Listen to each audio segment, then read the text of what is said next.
Mr. Satterwhite, and this week we're going to be talking about Ha Jin's novel War Trash. As you can tell, we're at the downtown Veterans Memorial Park, and we're here right now at the Korean War Monument. The story War Trash is based off of Ha Jin's grandfather's story.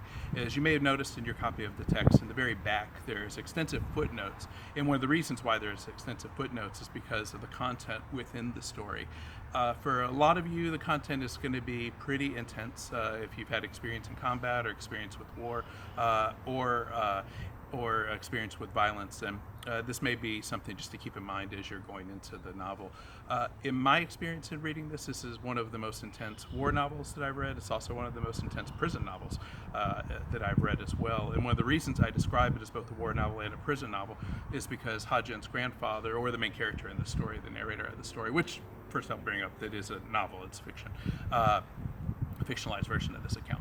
But Ha Jin's narrator in War Trash is a soldier in the Chinese Red Army who is captured during the war. If you don't know much about the Korean War or Chinese history at this period, I'll just give a little brief primer. China had just finished a long civil war that was only interrupted briefly by World War II, and the war itself had ended in 1949. And the forces that were fighting were the nationalist forces, which were the government previous to the communists taking over, and then the communists. And as you probably know, the communists were the ones who won the Civil War and became the government from that point on. Well, within a year of the Chinese victory, or the Chinese communist victory in the Civil War, the Korean War started. And although the Chinese didn't necessarily want to get involved with this, they were allied with the North Koreans. The North Koreans were communists, and what happened with the Korean War was the North Koreans had invaded South Korea, and as they invaded South Korea, then this triggered an international response, and the international response came from the newly formed United Nations, which the United States was one of the major players in this conflict, but it also involved many other countries.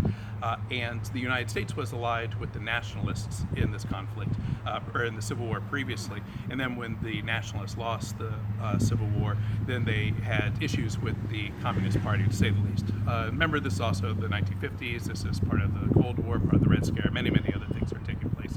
So I wanted you to be aware of some of that background as you're going into this. Now, I describe this novel as a very intense war novel, but I also describe it as a very intense prison novel, because once the war is finished for Ha Jin, or for Ha Jin's narrator in this text, then they're captured by American forces. They turn them into a United Nations prisoner of war camp, and then once they're in the UN prisoner of war camp, then there's a battle that takes place between the nationalist forces, who are vying for control of the prison of war camp, because remember, they're allied with the Americans, and then the communists, who are not allied with the Americans. The communists are between the two camps within the group, are the minority in the group. They're the smaller group, and they have less power because of this dynamic between the UN and the United States and the communists in North Korea. And this creates again a very intense moment for all of the characters involved with this text. This is one of Ha Jin's novels. He's written many other novels. He's also an author of a lot of poetry, and you can see a lot of poetry within the text itself. There's some funny moments within the text. There's a lot of heart-wrenching moments, and there's a lot of incredible violence that takes place in this novel as well. So I wanted to give you just that little bit of background before we start. Pay attention to the story itself. Pay attention to the narrative. Pay attention to the way that Ha Jin is writing, and look for some of the themes. Some of the themes in the text are war, violence, ideology, political ideology in particular, and also home.